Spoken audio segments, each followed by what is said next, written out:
ورحمۃ اللہ تعالی وبرکاتہ۔ الحمدللہ رب العالمین والعاقبۃ للمتقین، والصلاة والسلام على من كان نبيا وآدم بين الماء والطين وعلى آله وأصحابه أجمعين، أما بعد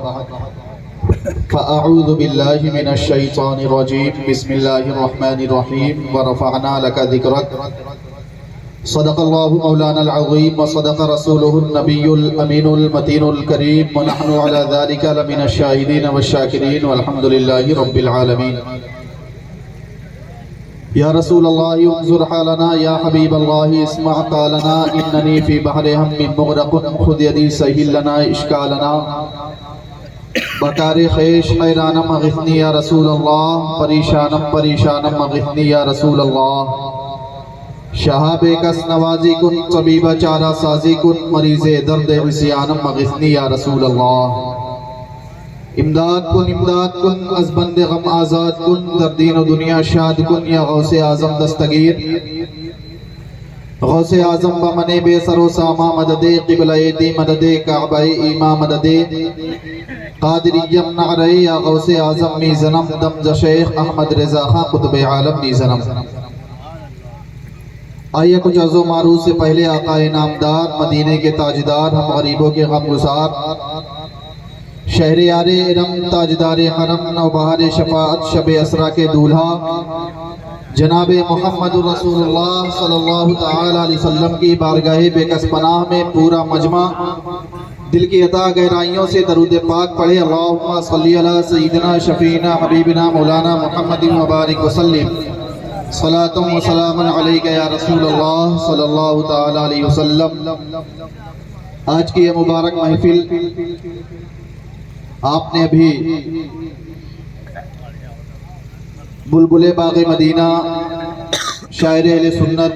مولانا صابر رضا صاحب سے بہترین انداز میں نعت رسول سماعت فرمایا۔ اسٹیج ماشاءاللہ علماء کرام سے کھچا کھچ بھرا ہوا ہے، اور آپ حضرات بھی اچھے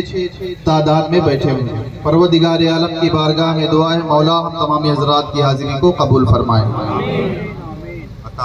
ربیع النور کا یہ مہینہ بڑا ہی بابرکت مہینہ ہے۔ جس آیت کریمہ کی تلاوت کرنے کا شرف حاصل کیا، اس میں رب کائنات ارشاد فرماتا ہے وَرَفَعْنَا لَكَ ذِكْرَكَ، ہم نے آپ کے ذکر کو آپ کے لیے بلند کیا۔ میرے آقا کی شان وہ ہے کہ اپنے تو اپنے، اسٹیج والے تھوڑا توجہ کریں، ڈسٹرب ہو رہا۔ میرے آقا کی شان وہ ہے کہ اپنے تو اپنے، غیر بھی میرے آقا کی تعریف کرتے ہوئے نظر آتے ہیں۔ ایک انگریز مفکر نے کہا تھا کہ دنیا آج دو بڑے مسائل سے گزر رہی ہے جس پر وہ قابو نہیں پا رہی ہے۔ ایک ہے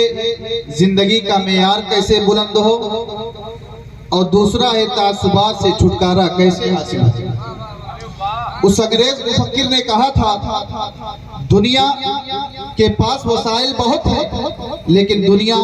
اس کے باوجود ان دونوں مسئلوں پر قابو نہیں پا رہی ہے۔ پھر اس نے کہا تھا میرے سامنے ہاتھ کے لکیروں کی طرح ایک ہستی ہے کہ اگر اس کے دیے ہوئے نظام زندگی پر عمل کر لیا جائے تو سارے مسائل پر قابو پایا جا سکتا ہے۔ آگے اس نے کہا تھا اگرچہ جملہ کہنے کو مجھے تعصب روک رہا ہے، لیکن آج میں تعصب کی عینک کو اتار دوں گا اور یہ کہہ دوں گا وہ ذات کوئی اور نہیں ہے، میرے آقا کی ذات ہے، وہ ذات پیارے آقا صلی اللہ تعالی علیہ وسلم کی ہے۔ اس نے کہا تھا میرے آقا صلی اللہ تعالی علیہ وسلم نے پہلے مسئلے کا حل یہ پیش کیا کہ آج دنیا کوڑیوں سے نفرت کیا کرتی ہے، آج دنیا کوڑیوں سے گھن کیا کرتی ہے، لیکن میرے آقا صلی اللہ تعالی علیہ وسلم نے ایک کوڑی کے ساتھ بیٹھ کر کے کھانا کھایا، اور اس نے کہا تھا کہ دوسرے مسئلے کا حل یہ پیش کیا تعصبات سے چھٹکارا کیسے حاصل ہو۔ وہ کہتا ہے اللہ کے رسول صلی اللہ تعالی علیہ وسلم نے دوسرے مسئلے کا حل یہ پیش کیا، دوسرے مسئلے کا حل یہ بیان کیا کہ آپ نے ابو لہب کو ٹھکرا دیا ہے لیکن حضرت سلمان فارسی کو گلے لگا لیا ہے. آپ نے عتبہ اور شیبہ کو ٹھکرا دیا ہے, حضرت بلال اور صہیب رومی کو گلے سے لگا لیا ہے, اور اتنا پیار دیا ہے, اتنا پیار دیا ہے. جب حضرت سلمان سے پوچھا گیا تھا اے سلمان یہ بتاؤ تمہارا باپ کون ہے, حضرت سلمان نے کہا تھا حضرت سلمان نے کہا تھا سلمان ابن اسلام. جب حضرت سلمان سے پوچھا گیا تھا آپ نے سلمان ابن اسلام کیوں کہا, حضرت سلمان نے کہا تھا ساری عزتیں تو اسلام کی وجہ سے ملی ہے, ساری رفتیں تو اسلام کی وجہ سے ملی ہے. ایک انگریز مفکر نے کہا تھا اے محمد میں تجھے اس لیے عظیم نہیں کہتا تو بہت بڑا عالم تھا, تو نبی اور رسول تھا. اس نے کہا تھا نہیں بلکہ میں تجھے اس لیے عظیم کہتا ہوں تو نے اپنے بعد ایسے ایسے لوگوں کو تیار کیا جس نے تیری جانشینی کا حق ادا کر دیا. اور میں آپ کو بتاتا چلوں عظیم قائد وہی ہوتا ہے جو اپنی زندگی میں ہی اپنے ماننے والے کو عظیم اور قابل فخر بنا دے. عظیم قائد وہ نہیں ہوتا ہے جو اپنی زندگی میں کسی کو اٹھنے نہ دے. آج تو معاملہ یہ ہے, آج کرسی کے لیے لوگ دوسرے کو اٹھنے نہیں دیتے ہیں, لیکن میرے آقا کی زندگی کا مطالعہ کرو. وہی لوگ جو عرب کے لوگ تھے اور جو بکریاں چرایا کرتے تھے, جب انہوں نے میرے آقا کے دامن کرم کو تھاما ہے دنیا کے استاد بنا دیے گئے ہیں, دنیا کے رہبر بنا دیے گئے ہیں. آپ میرے آقا کے آنے سے پہلے عرب کے حالات کا جائزہ لو, آپ کو معلوم پڑے گا عرب کی حالت یہ تھی کہ ایک خدا کی عبادت کرنے والا کوئی نہ تھا, ایک خدا کی پرستش کرنے والا کوئی نہ تھا. ظلم و بربریت کا دورہ تھا, کمزوروں کو ستایا جا رہا تھا. عالم یہ تھا اگر کسی کے یہاں بیٹی پیدا ہو جاتی تھی تو لوگ اس سے کہتے تھے صبر کرو صبر کرو. وہ کہتا تھا کیسے صبر کرو, اس منحوسہ نے میرے گھر میں پیدا ہو کر کے میری عزت پر داغ لگا دیا ہے. جب تک میں اسے زندہ درگور نہ کروں گا میں جان کی سانس نہ لوں گا. بچوں کو زندہ درگور کر دیا جاتا تھا, عورتوں سے ان کی زندگی کا حق چھین لیا گیا تھا,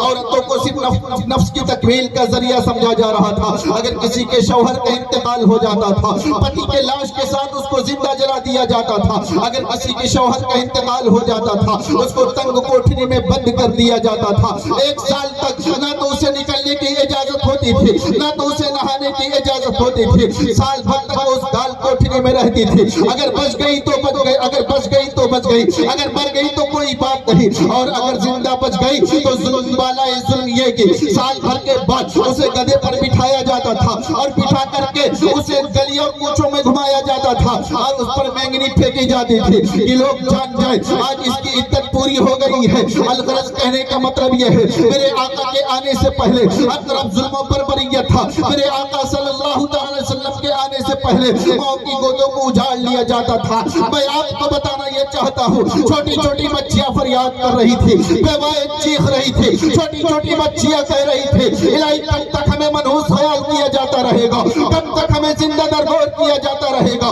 کب تک ماں کی گودوں کو سونا کیا جاتا رہے گا. اور بیوائیں چیخ رہی تھی الہی کب تک ہمیں پتی کے ساتھ زندہ جلایا جاتا رہے گا, کب تک ہمیں منحوس خیال کیا جاتا رہے گا. الہی ذلت بہت ہو گئی ہے, اب کوئی عزت دینے والا بھیج دے. الہی رحمت بہت ہو گئی ہے, اب کوئی رحمت دینے والا بھیج دے. تو ٹھیک 12 ربیع النور کو ان بیواؤں اور یتیموں کی آئے ہے باب اجابت سے ٹکراتی ہے, اور 12 ربیع النور کو آمینہ کے آنگن سے رحمت خداوندی آواز دیتی ہے اے یتیموں, اے بیواؤں, اے یتیموں مسکراؤ, اس لیے کہ اب ہر ظلم کا پنجہ توڑنے والا آمینہ کا لال آ گیا ہے. اے یتیموں بیواؤں بے سہاروں, اب تمہیں سہارا دینے کے لیے رحمت للعالمین آ گئے ہیں. بریلی کے باپ پکار کر کے کہتے ہیں غمزدوں کو رضا بوستا دیجئے کہ ہے بے کسوں کا سہارا.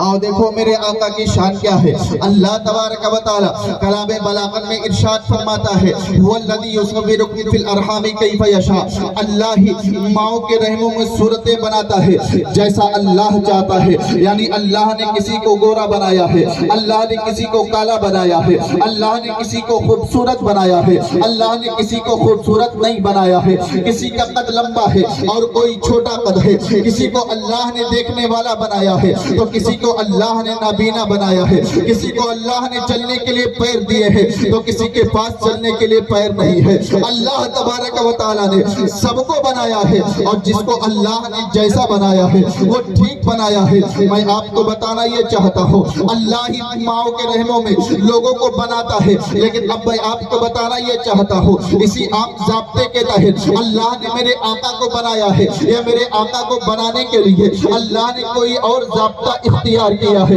تو اگر ہم کہتے تو کوئی کہہ سکتا تھا کہ یہ تم عقیدت کی بنیاد پر کہہ رہے ہو، اگر تمہارے پاس کوئی دلیل ہو تو پیش کرو، اگر تمہارے پاس کوئی دلیل ہو تو اسے لے کر کے آؤ۔ تو میں نہیں کہتا ہوں، آج سے 1400 سال پہلے حضرت حسان ابن ثابت نے کہہ دیا تھا، واجمل منک لم واجمل واحسن منک لم تلد النساء واجمل منک لم تر قط عینی خلقت مبرئا من کل عیب کانک قد خلقت کما تشاء۔ یعنی حضرت حسان نے کہا تھا، یا رسول اللہ، آپ سے زیادہ حسین و جمیل کسی نظر نے دیکھا ہی نہیں ہے، آپ سے زیادہ خوبصورت کسی ماں نے پیدا ہی نہیں کیا ہے، یا رسول اللہ آپ کو ہر عیب سے پاک پیدا کیا گیا ہے جیسا کہ آپ چاہتے تھے۔ حضرت حسان نے بتا دیا ہے، میرے آقا کو اس عام ضابطے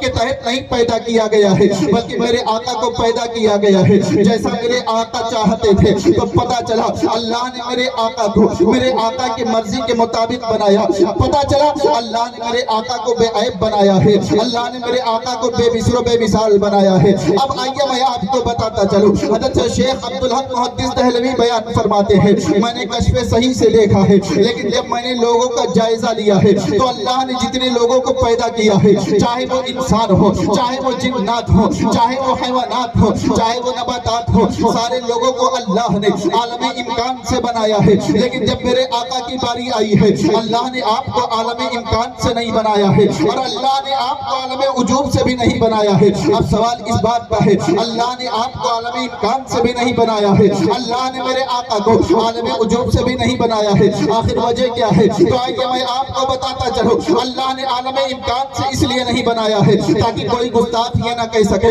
میں بھی عالم امکان سے پیدا کیا گیا ہوں، اللہ کے محبوب بھی عالم امکان سے پیدا کیے گئے ہیں، اس لیے ہم دونوں برابر ہیں۔ اور عالم وجوب سے اس لیے نہیں بنایا ہے تاکہ کوئی خدا نہ کہہ سکے، تو اللہ نے عالم امکان سے نہیں بنایا تاکہ کوئی خدا نہ کہہ سکے، اور عالم وجوب سے نہیں بنایا تاکہ کوئی خدا سے جدا بھی نہ کہہ سکے۔ حضرت شیخ عبدالحق محدث دہلوی فرماتے ہیں، اللہ نے میرے آقا کو بنانے کے لیے ایک علیحدہ عالم بنایا ہے، اس میں وجود کا رنگ بھی ہے اور امکان کا جلوہ بھی ہے۔ آؤ دیکھو میرے آقا کی شان کیا ہے، میرے آقا کو پروردگار عالم نے کیسا بے مثل و بے مثال بنایا ہے۔ میرے آقا کبھی عرش مولا کی زینت بنے ہوئے ہیں، کبھی گناہگار امت کو نگاہ رحمت سے دیکھ رہے ہیں، اور کبھی بے پردہ اللہ کا دیدار کر رہے ہیں۔ آؤ دیکھو میرے آقا کی شان کیا ہے، میرے آقا کی جسمانی لطافتوں کا عالم یہ ہے کہ جس میں عطار ہی نہیں بلکہ آپ کے کپڑے پر بھی مکھی نہیں بیٹھتے تھے، آپ چلتے تھے تو آپ کا سایہ چاند اور سورج کی روشنی میں نہیں پڑتا تھا۔ آج سائنس نے بڑی ترقی کی ہے، آج ٹیکنالوجی نے بڑی ترقی کی ہے، لیکن کوئی ایسا ٹیبلٹ نہیں بنایا ہے کہ انسان اس کو کھانے کے بعد انسان اس کو کھا لے تو انسان اس کو کھا لے تو اس کے پاخانہ اور پیشاب سے بدبو غائب ہو جائے۔ سائنس نے کوئی ایسا ٹیبلٹ نہیں بنایا ہے، لیکن آؤ دیکھو میرے آقا کی شان کیا ہے۔ میرے آقا پاخانہ پیشاب کرتے ہیں، زمین نگل لیا کرتی ہے اور وہاں سوائے خوشبو کے کچھ نہیں ہوا کرتا ہے۔ اور میں آپ کو بتاتا چلوں، آج انسان کے بدن سے خون نکل جائے تو علماء فتویٰ دیں گے وہ خون ناپاک ہے، لیکن میرے آقا کی خون کو جو پی لیتا ہے میرے آقا اسے جنتی ہونے کی بشارت دیتے ہیں۔ آؤ دیکھو میرے آقا کی شان کیا ہے۔ آج کسی کے پیشاب کو کوئی پینا گوارا نہیں کرے گا، لیکن میرے آقا کے پیشاب کو ام ایمن نے پی لیا تھا۔ میرے آقا نے ارشاد فرمایا تھا، اے ام ایمن اب زندگی میں تجھے پیٹ کی بیماری نہیں ہوگی۔ تو میرے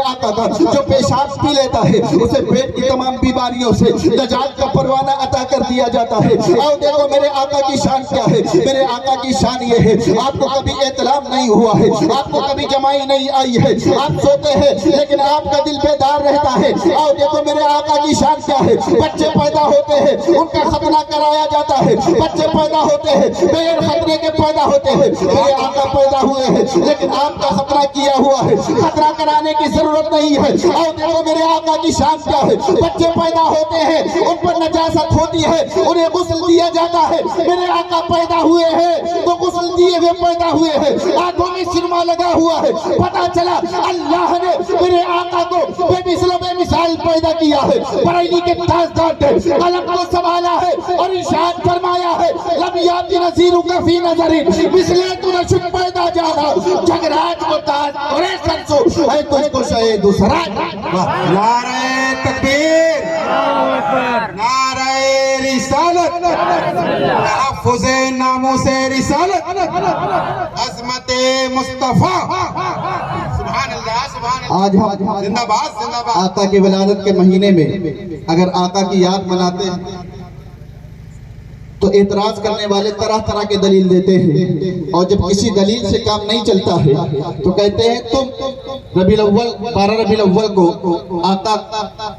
کی یاد مناتے ہو, آقا اسی دن پیدا ہوئے ہیں اور اسی دن آپ کا انتقال ہوا ہے. جب کوئی حربہ نہیں چلتا ہے تب یہ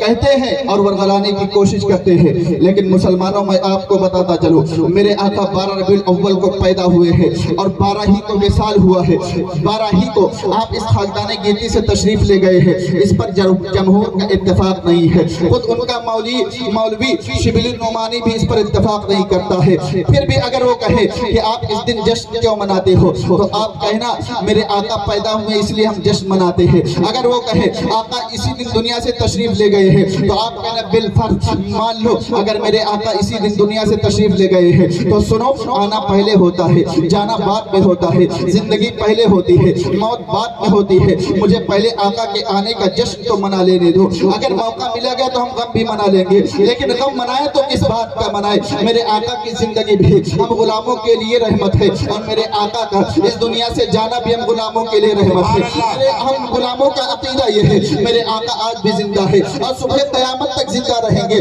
اور یہ عقیدہ ہمارا ہی نہیں ہے بلکہ صحابہ کرام کا بھی یہی عقیدہ تھا. اللہ کے رسول نے ارشاد فرمایا ہے ان اللہ حرم علی الارض ان تاکل اجساد الانبیاء فنبی اللہ حی یرزق, بے شک اللہ نے زمین پر حرام فرما دیا ہے جو انبیاء کے جسموں کو کھائے تو اللہ کے نبی زندہ ہے, انہیں رزق دیا جاتا ہے. پتا چلا میرے آقا زندہ ہے, ہمارا یہ عقیدہ ہے اور ہمارا ہی عقیدہ نہیں ہے بلکہ صحابہ کرام کا بھی یہی عقیدہ ہے. اب سوال اس بات کا ہے صحابہ کرام نے عقیدہ لیا کہاں سے ہے, تو صحابہ کرام نے عقیدہ سرکار سے لیا ہے, صحابہ کرام نے عقیدہ میرے آقا سے لیا ہے. اور دیکھو صحابہ کا عقیدہ کیا تھا, دور آتا حضرت ابوبکر صدیق کا, حضرت ابوبکر صدیق رضی اللہ تعالیٰ عنہ جب وصال کا وقت آتا ہے آپ ارشاد فرماتے ہیں جب میرا انتقال ہو جائے مجھے غسل دینا اور غسل کفن دینے کے بعد آقا کے روزے کے سامنے رکھ دینا اور آقا کی بارگاہ میں عریضہ پیش کرنا, یا رسول اللہ یہ آپ کا غلام آپ کے پہلو میں دفن ہونا چاہتا ہے, آپ کا غلام آپ کے پہلو میں آرام کرنا چاہتا ہے. حضرت ابوبکر صدیق آقا کے ساتھ سفر میں بھی رہے ہیں,